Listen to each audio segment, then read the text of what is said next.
Students, स्वागत है आपका आपके अपने यूट्यूब चैनल पर। आज हम महाराजा गंगा सिंह यूनिवर्सिटी बीकानेर के बीए पार्ट फर्स्ट के जो नॉन कॉलेजिएट एग्जाम्स के अंदर कंप्यूटर का जो कंपलसरी सब्जेक्ट है उसके प्रीवियस ईयर क्वेश्चंस को कवर करेंगे। तो चलिए स्टार्ट करते हैं आज का पहला क्वेश्चन। और एक चीज़ करिएगा आप साथ साथ में प्रत्येक क्वेश्चन की जो डिटेल है वो नोट करते जाइएगा साथ साथ में, और उनको अच्छी तरह से समझते जाइएगा। तो चलिए स्टार्ट करते हैं। देखिए, पहला जो क्वेश्चन है आपके सामने वो है, आपके सामने पहला क्वेश्चन है, कीबोर्ड में कितनी फंक्शन की होती हैं? हाउ मैनी फंक्शन की अवेलेबल इन कीबोर्ड? पहला ऑप्शन आपके पास 8 है, फिर 10 है, 11 है, 12 है। एक चीज़ और ध्यान रखिएगा, जितने भी क्वेश्चंस पर टिक किए गए हैं वो किसी स्टूडेंट के द्वारा किए गए हैं, वो गलत भी हो सकते हैं। आप मेरे द्वारा करवाए गए क्वेश्चंस को सही मानिएगा, ठीक है जी। तो चलिए इस क्वेश्चन का उत्तर दीजिए कमेंट बॉक्स के अंदर। क्या उत्तर होने वाला है इस क्वेश्चन का? ए होगा, बी होगा, सी होगा या डी होगा? तो कीबोर्ड में फंक्शन कीज कितनी होती हैं? 12 होती हैं, यानी ऑप्शन नंबर डी होगा। अब देखिए कहाँ से कहाँ तक होती हैं।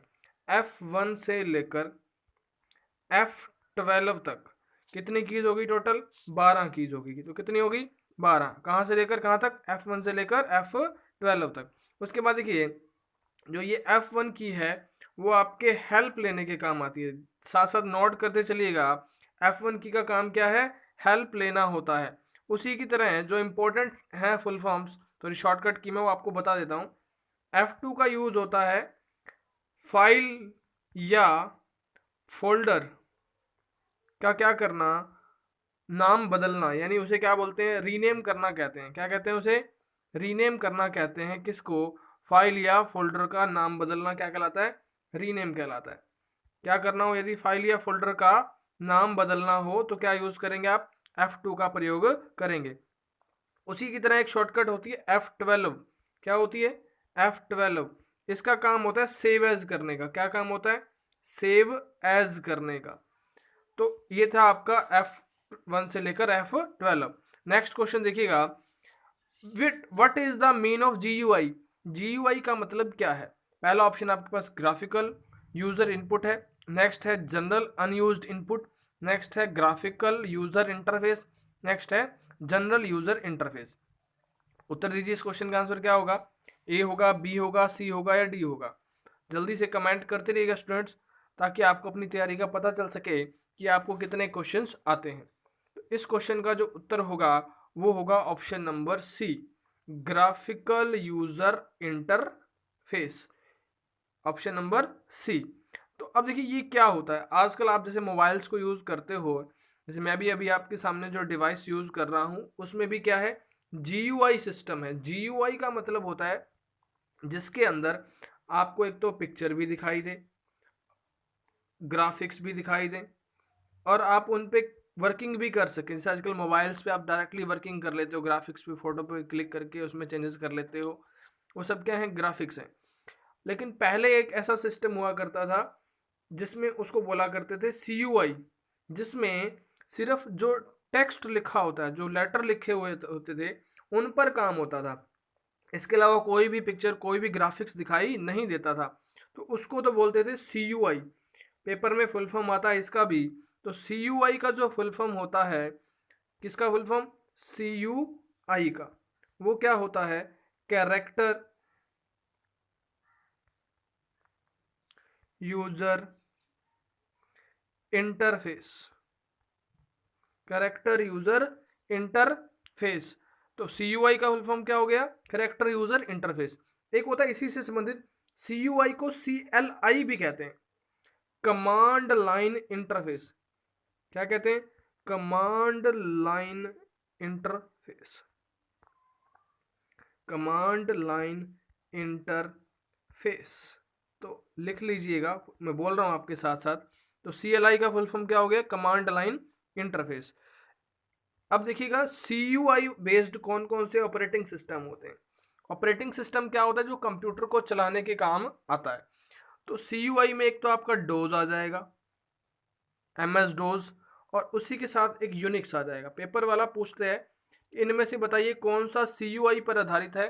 तो आपको ध्यान रखना है, एक तो डोज और दूसरा कौन सा? यूनिक्स। ये दोनों किस पर आधारित है? CUI पर आधारित है।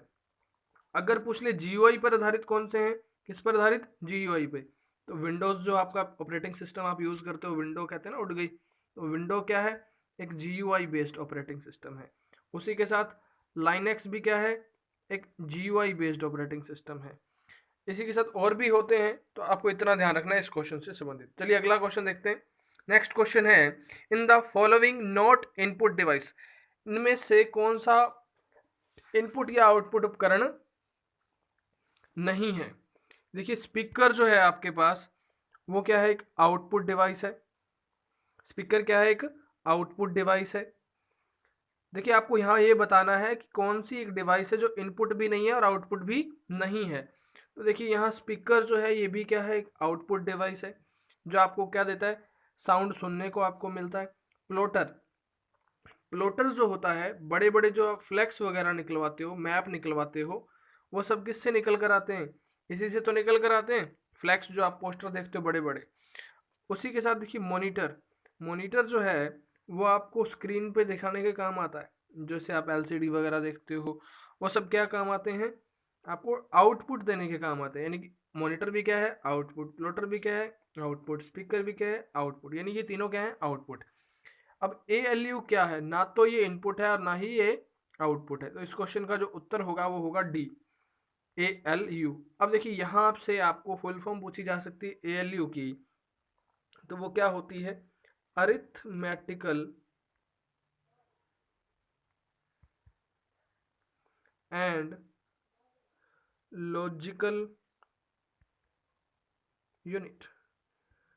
अब ये किसका भाग है, ALU जो है CPU का भाग होता है। अरे किसका भाग होता है, CPU का भाग होता है। कमेंट बॉक्स में CPU का फुल फॉर्म मुझे अभी भी बताइए, CPU का फुल फॉर्म क्या होता है। नेक्स्ट क्वेश्चन देखते हैं, अगला क्वेश्चन है, इस क्वेश्चन का आंसर क्या होगा, ऑप्शन नंबर D होगा। नेक्स्ट क्वेश्चन, पेन ड्राइव इस्तेमाल की जाती है, use of the pen drive, भंडारण के लिए, गणना के लिए, बिजली बैकअप के लिए, इनमें से कोई नहीं। तो उत्तर दीजिए कमेंट बॉक्स के इसका उत्तर। पेन ड्राइव इस्तेमाल किस लिए की जाती है, बहुत ही आसान क्वेश्चन है, आपको आता होगा, डेली लाइफ का आपका यूज होने वाला क्वेश्चन है। तो पेन ड्राइव का जो उत्तर होगा, पेन ड्राइव इसलिए इस्तेमाल की जाती है, भंडारण के लिए की जाती है, use of collection. Pen drive में आप अपने सॉन्ग वगैरह इकट्ठे करके रखते हो ना, तो भंडारण मतलब स्टोरेज, तो उसी के लिए आपको क्या यूज करना है, पेन ड्राइव का। तो इसी तरह और भी मेमोरी होती हैं, जैसे हार्ड डिस्क यूज करते हो, HDD बोलते हैं उसको, hard disk drive, hard disk drive. तो ये क्या है, एक सेकेंडरी मेमोरी है, ये भंडारण का काम करती है। नेक्स्ट क्वेश्चन देखते हैं, MICR का फुल फॉर्म क्या है, MICR का फुल फॉर्म क्या है।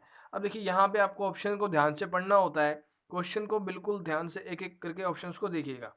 देखिए पहला ऑप्शन आपके पास मैग्नेटिक इंक करेक्टर रिकॉग्निशन है, दूसरा ऑप्शन है मैग्नेटिक इंसेंट करेक्टर रिकॉग्निशन है, तीसरा option magnetic input character recognition है, चौथा option magnetic innovation character recognition है।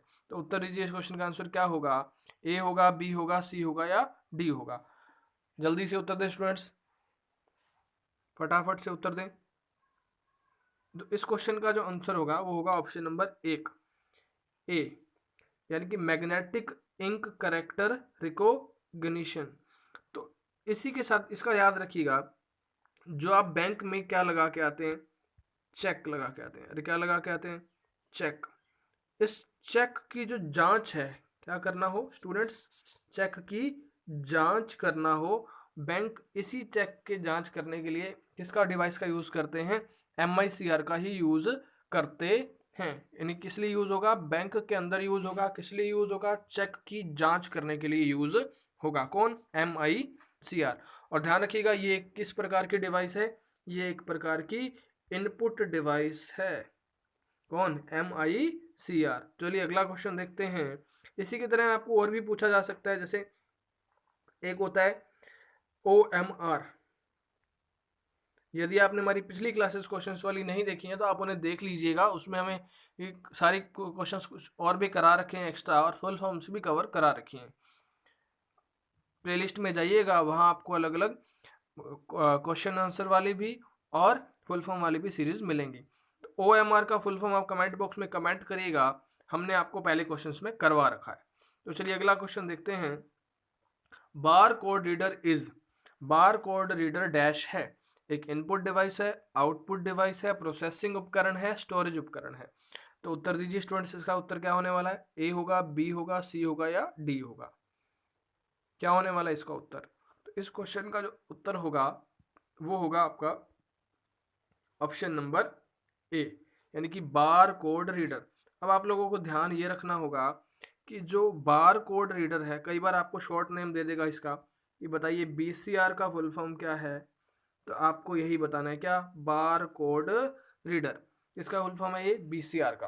अब इसका काम क्या होता है? कई बार आप मॉल वगैरह में जब भी जाते हो सामान खरीदने, तो वहाँ आपको एक क्या किया जाता है, आप प्रोडक्ट भी लेके जाते हो और वहाँ आपको जो प्रोडक्ट के पीछे ब्लैक कलर की लाइंस होती हैं, अरे कौन से कलर की लाइंस होती हैं? ये जो ब्लैक कलर की लाइंस होंगी, कौन से कलर की? ब्लैक कलर की पतली पतली लाइंस होती हैं, किसी भी प्रोडक्ट के बैक साइड में होती हैं। तो इसको कहते हैं बार कोड। इसको चेक करने के लिए, यानी कि इसको क्या करने के लिए? चेक करने के लिए। जैसे इसको इस मशीन के ऊपर बार कोड मशीन लगाई जाती है इस कोड के ऊपर, तो उस प्रोडक्ट की जो डिटेल है, उसका प्राइस है, वो सब उस रिसिप्ट पे आ जाता है और वो रिसिप्ट आपको निकाल कर दे दी जाती है। वो क्या होता है? बार कोड रीडर होता है। चलिए अगला क्वेश्चन देखते हैं। Quality is related to, quality, देखिए एक चीज ध्यान रखिएगा, यहाँ हिंदी में थोड़ी सी मिस्टेक है, थोड़ा आपको ध्यान रखना होगा। पेपर में ज़्यादातर आपको किस पे ध्यान देना है? इंग्लिश पे ही ध्यान देना है, क्योंकि कंप्यूटर के जो क्वेश्चंस होते हैं उनमें इंग्लिश ज़्यादा मैटर करती है हिंदी के कंपैरिजन से। तो quality is related to, quality का संबंध किससे है? लाइट पेन से है, माउस से है, स्कैनर से है, क्या कीबोर्ड से है? उत्तर दीजिए। ऑप्शन नंबर ए होगा, बी होगा या सी होगा या डी होगा? Quality is related to light pen से संबंधित है, माउस से संबंधित है या कीबोर्ड से संबंधित है? तो इस सवाल का जो उत्तर होगा वो होगा कीबोर्ड, यानी क्वालिटी का जो संबंध है वो किससे होगा? कीबोर्ड से होगा। किससे होगा? कीबोर्ड से। तो अब ये क्वालिटी होता क्या है? देखिए आप लोगों ने कीबोर्ड देखा होगा, कीबोर्ड में जो ऊपर वाली लाइन होती है जहाँ ABCD अल्फ़ाबेट्स लिखे हुए होते हैं, तो ऊपर वाली जो लाइन होती है उसकी जो स्टार्टिंग है वो QWER और T और Y से होती है। इसीलिए ऐसे कीबोर्ड्स को क्या कहते हैं? क्वालिटी कीबोर्ड कहा जाता है। अब देखिए कीबोर्ड के अंदर यदि आपसे पूछ लेता है कि सामान्य तौर पर जो कीबोर्ड होता है उसमें कितनी कीज होती हैं, तो उसमें होती हैं कितनी की? 104 की। कहीं कहीं आपको ज़्यादा मिलेंगे, लेकिन आपको एक ध्यान रखना है, ऑथेंटिक जो डेटा है वो यही है 104। कहीं कुछ और मिलेगा, कहीं कुछ और मिलेगा, लेकिन सही क्या माना जाना चाहिए? 104 माना जाएगा। ठीक है जी। अब देखिए अगला क्वेश्चन देखने से पहले मैं आपको कुछ और डिटेल बता देता हूँ। कीबोर्ड के अंदर F1 से लेकर F12 तक 12 फंक्शन कीज होती हैं। इसके अलावा अल्फ़ाबेट कीज होती हैं, कितनी होती हैं? 26 होती हैं। अल्फ़ाबेट कीज कितनी? 26। उसके अलावा आपका जो राइट हैंड साइड में जहां आपके 0 to 9 और प्लस माइनस मल्टीप्लाई डिवाइड ये सब निशान होते हैं, कुल मिला के इस कीबोर्ड को कहते हैं क्या? Numeric keypad. क्या कहते हैं? Numeric keypad. पूछे कितनी कीज होती हैं इसमें, तो आपका उत्तर होगा 17 कीज होती हैं। कितनी? 17 कीज होती हैं। किसमें? न्यूमेरिक कीपैड में। तो देखिए अगला जो ऑप्शन दे रखा है आपको, और स्कैनर, ये भी क्या है? एक इनपुट डिवाइस। अरे क्या है? एक इनपुट डिवाइस है। आप लोग जब फोटो वगैरह, जब फॉर्म वगैरह भरने जाते हो तो आपसे फोटो वगैरह साइन वगैरह लिए जाते हैं, तो फोटो और साइन जो स्कैन होते हैं वो स्कैनर से ही होते हैं। नेक्स्ट देखिए अगला ऑप्शन क्या है? माउस। माउस एक क्या है? Input device. लाइट पेन भी क्या है? एक इनपुट डिवाइस है। तो चलिए अगला क्वेश्चन देख लें। इस क्वेश्चन का उत्तर क्या होगा? ऑप्शन नंबर डी होगा। फुल फॉर्म ऑफ पीसीआई, यानी कि पीसीआई का विस्तारित रूप क्या है, आपको ये बताना है। तो पीसीआई का जो फुल फॉर्म है वो आपको क्या बताना है? ऑप्शन नंबर 1 है peripheral component interconnect. Next option है आपके पास para component interconnect. Next option है आपके पास personal component internet interconnect. Next option है आपके पास नन ऑफ दीज। तो उत्तर दीजिए क्वेश्चन का। इसका ऑप्शन नंबर ए होगा, बी होगा या सी होगा? क्या होगा उसका उत्तर? तो इस क्वेश्चन का जो उत्तर होगा स्टूडेंट्स वो होगा ऑप्शन नंबर ए, पेरीफेरल कंपोनेंट इंटरकनेक्ट। अब ये होता क्या है, देखिए आजकल जो भी जितनी भी डिवाइसेस जो कंप्यूटर के बाहर से जोड़ी जाती हैं, अरे क्या की जाती है, कंप्यूटर के बाहर से जोड़ी जाती हैं, वो सब क्या हैं, पेरीफेरल कहलाती हैं। बाहर से जोड़ी भी जा सकें और उन्हें बाहर से निकाला भी जा सके, वो सब क्या हैं, पेरीफेरल कहलाती हैं। ठीक है जी। अगला क्वेश्चन देखते हैं, 9th क्वेश्चन, कंप्यूटर में बीएमपी इमेज का क्या तात्पर्य है। कंप्यूटर में बीएमपी इमेज का क्या तात्पर्य है, कंप्यूटर में बीएमपी इमेज का क्या तात्पर्य, आपको ये बताना है। कमेंट करिए इस क्वेश्चन का answer. Option number A bitmap, option number B bitmap magnified pixel, option number C British mid pixel, option number D biaxial magnified pixel. Option number A होगा, बी होगा, सी होगा या डी होगा। उत्तर दीजिए फटाफट स्टूडेंट्स, इसका उत्तर दीजिए फटाफट से, क्या होगा। तो इस क्वेश्चन का जो उत्तर होगा वो होगा बिटमैप। देखिए जो आपका बीएमपी होगा वहां पे आपको अलग अलग दो दो ऑप्शन मिल सकते हैं, तो ध्यान रखना है आपको। बीएमपी का जो फुल फॉर्म है, या तो क्या मिलेगा आपको, ऑप्शन नंबर ए यानी बिटमैप मिलेगा, या आपको मिलेगा बिट मैप पिक्चर मिलेगा। तो ध्यान रखना है, दोनों में ऑप्शन में कंफ्यूजन कर सकता है आपको। बीएमपी का मतलब बिटमैप मिल सकता है या बिटमैप पिक्चर भी दिया जा सकता है।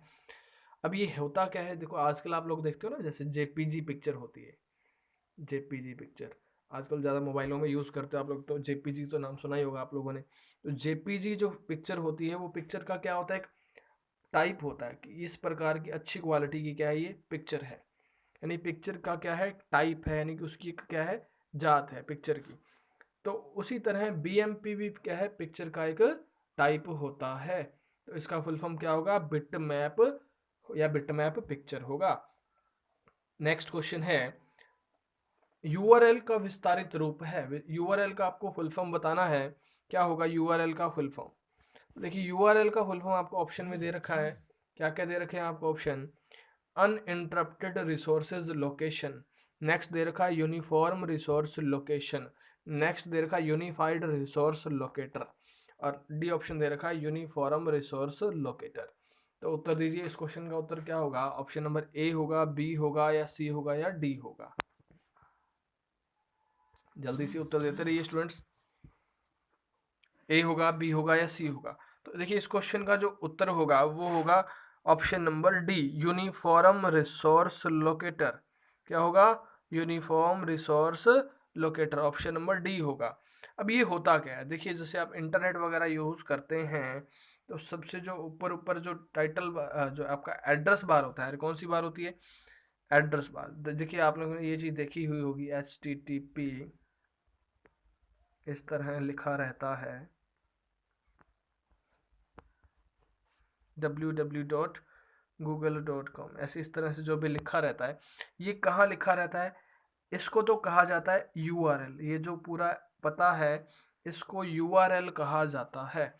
अब ये लिखा कहाँ रहता है, ये लिखा रहता है एड्रेस बार पे, जो हमारा ब्राउज़र होता है उसके एड्रेस बार पर ये URL लिखा रहता है। तो URL का फुल फॉर्म क्या हो जाएगा, uniform resource locator, option number D. तो चलिए अगला क्वेश्चन देखते हैं, .gov या .edu.mil.net extension is now as, इन्हें क्या कहा जाता है। ऑप्शन नंबर एक है DNS, ऑप्शन नंबर बी है top level domain, option number C है email target, option number D है वेब मशीन एड्रेस। तो देखिएगा आप लोगों ने देखा होगा कि जो आप वेबसाइट यूज करते हो उसके लास्ट में कहीं कहीं .net लिखा रहता है, कहीं कहीं .in लिखा रहता है, कहीं कहीं .com लिखा रहता है, कहीं कहीं .mil लिखा रहता है। मतलब ये सब क्या है, ये है डोमेन नेम। क्या है भैया, डोमेन नेम। अब डोमेन नेम में भी यहाँ पे कौन से डोमेन नेम है, ये वाले, ये टॉप लेवल के डोमेन नेम है, क्योंकि जिनको हमेशा यूज किया जाता है सही तरीके से, तो वो क्या होते हैं, टॉप लेवल होते हैं। तो यहाँ उत्तर क्या होगा, ऑप्शन नंबर बी होगा। तो नेक्स्ट क्वेश्चन देखने से पहले मैं आपको डीएनएस के बारे में बता देता हूँ। डीएनएस का फुल फॉर्म होता है डोमेन नेम सिस्टम। डीएनएस का फुल फॉर्म यदि आपसे पूछ ले तो वो क्या होगा, domain name system. Domain name system.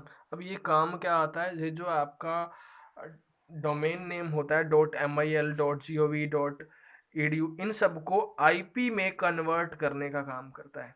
IP address समझते हो ना, इंटरनेट प्रोटोकॉल, इंटरनेट के नियमों में बदलने का काम करता है। तो अगला क्वेश्चन देखते हैं, इस क्वेश्चन का उत्तर क्या होगा, ऑप्शन नंबर बी होगा। अगला क्वेश्चन, यूजर के बारे में सूचना संग्रहित करने वाली फाइलें क्या कहलाती हैं। यूजर के बारे में, देखिए यहाँ ये जो सवाल है वो इंटरनेट से संबंधित है। यूजर के बारे में सूचना संग्रहित करने वाली जो फाइलें क्या कहलाती हैं, क्या वेब फाइलें कहलाती हैं, क्या कुकीज कहलाती हैं, क्या वेबसाइट कहलाती हैं, या टेम्पलेट कहलाती हैं। उत्तर दीजिए, इस क्वेश्चन का उत्तर क्या होगा, ए होगा, बी होगा, सी होगा या डी होगा। जल्दी से उत्तर दीजिए स्टूडेंट्स, ए होगा, बी होगा या सी होगा। तो इस क्वेश्चन का जो उत्तर होगा वो होगा कुकीज। अब देखिए ये क्या होती हैं, आप लोग इंटरनेट चलाते हो तो इंटरनेट में क्या होता है, कई बार आप कुछ जो आपने वेबसाइट्स यूज़ की हुई होती हैं या आपने जो सर्च किया हुआ होता है वो ऑटोमेटिकली आपके सर्चिंग में थोड़ा थोड़ा दिखाई देने लग जाता है जब नेक्स्ट टाइम आप कुछ उसी की तरह लिखते हो। तो वो कारण होता है क्या, कुकीज़। यानी कि जब आप कुछ भी सर्च करते हो तो आपकी जो जानकारी है वो कहाँ रह जाती है, कुकीज़ में एक फाइल के तौर पर रह जाती है। देखा होगा आप लोगों ने, कभी सर्च करते हो तो वहाँ आपका थोड़ा बहुत भी जब सर्च पहले का किया हुआ था वो ऑटोमेटिकली ऊपर आने लग जाता है। तो वो कारण क्या होता है, वो कुकीज़ के कारण होता है।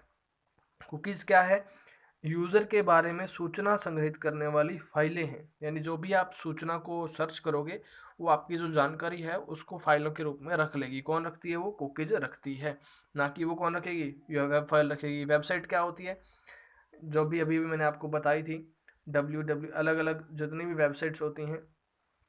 अब कमेंट करके मुझे ये बताइएगा कि वर्ल्ड वाइड वेब यानी कि www की खोज किसने की थी।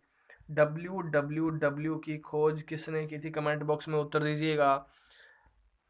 तो इस क्वेश्चन का उत्तर क्या होगा, कुकीज होगा। नेक्स्ट क्वेश्चन देखते हैं, वेब में एक साइट से दूसरी साइट पर जाने की प्रक्रिया क्या कहलाती है। जो आप वेबसाइट यूज करते हो उसमें एक साइट से दूसरी साइट पर जाने की प्रक्रिया क्या कहलाती है। ऑप्शन नंबर एक है आपके पास रैमिंग, ऑप्शन नंबर बी है लिंकिंग, ऑप्शन नंबर सी है नेविगेटिंग, ऑप्शन नंबर डी है ड्राइविंग। तो उत्तर दीजिए, इस क्वेश्चन का उत्तर क्या होगा, ए होगा, बी होगा या सी होगा या डी होगा। तो इस क्वेश्चन का जो आंसर होगा स्टूडेंट्स वो होगा ऑप्शन नंबर सी। यहाँ ड्राइविंग मत कर दीजिएगा या लिंकिंग मत कर दीजिएगा, यहाँ उत्तर क्या होगा आपका नेविगेटिंग होगा। क्योंकि नेविगेशन का मतलब क्या होता है, आप लोगों ने आजकल गूगल मैप देखा होगा, गूगल मैप में भी क्या होता है, आपको नेविगेशन का यूज़ किया जाता है। नेविगेशन होता है इधर से उधर जाना। तो एक साइट से दूसरी साइट पर यदि जाते हो तो उसे क्या कहते हैं, उस प्रक्रिया को नेविगेटिंग कहा जाता है।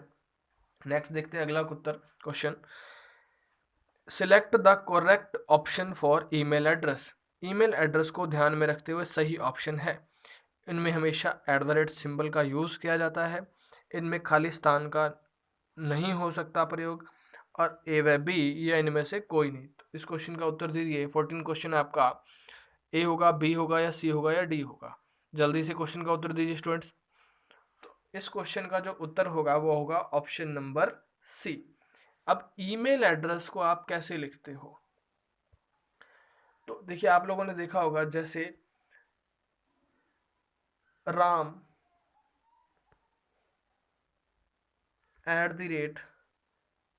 @gmail.com, ये आपने क्या बना दिया, एक क्या बना दिया, ईमेल एड्रेस बना दिया। तो इसमें ये जो सिंबल है ये @ का प्रयोग हो रहा है। और एक चीज़ ध्यान रखना, इसमें जो भी लेटर होंगे वो सारे क्या होंगे, स्मॉल होंगे। अरे क्या होंगे, स्मॉल होंगे। और दूसरा, इसमें खाली स्पेस का प्रयोग नहीं होगा, किसमें, ईमेल एड्रेस में। इस क्वेश्चन का आंसर क्या होगा, ऑप्शन नंबर सी होगा। चलिए अगला क्वेश्चन देखते हैं, आज की क्लास का अंतिम क्वेश्चन होगा ये, बाकी के क्वेश्चन हम कल की क्लास में करेंगे। तो देखिए इस क्वेश्चन का उत्तर क्या होगा, इंटरनेट ब्राउजर क्या है, इंटरनेट एक्सप्लोरर क्या है। ऑप्शन नंबर 1 है web browser, option number B है कैलकुलेटर, ऑप्शन नंबर सी है music player, option number D है चैट रूम। तो इस क्वेश्चन का उत्तर दीजिए ए, बी या सी या डी। फटाफट से उत्तर दीजिए स्टूडेंट्स। देखते हैं आपके कितने क्वेश्चन सही हुए। आप कमेंट बॉक्स में जरूर बताइएगा कि आपके कितने क्वेश्चन सही हुए। तो इस क्वेश्चन का जो उत्तर होगा वो होगा वेब ब्राउजर। और वेब ब्राउजर क्या काम आता है, जो भी आप वेबसाइट्स वगैरह इस तरह की जो वेबसाइट आपके सामने लगी हुई है, अभी लिखा हुआ है ये वाला साइट, तो ये जो साइट है इनको जो ढूंढने का काम करेगा, इनको खोजने का काम करने का, इनको लाने का काम करेगा, वो कौन करेगा, वेब ब्राउजर का काम करेगा। अब मुझे कमेंट बॉक्स में बताइएगा कि सबसे पहला वेब ब्राउजर कौन सा था, सबसे पहला वेब ब्राउजर कौन सा था, ये आपको बताना है कमेंट बॉक्स के अंदर। ये आज आपका क्वेश्चन ऑफ द डे है, आप कमेंट बॉक्स में बताइएगा। ये थी हमारी आज की क्लास। यदि आपको हमारी क्लास पसंद आई हो तो हमारी इस क्लास को लाइक करिएगा और ज़्यादा से ज़्यादा स्टूडेंट्स को शेयर करिएगा ताकि उनका फ़ायदा हो सके। धन्यवाद।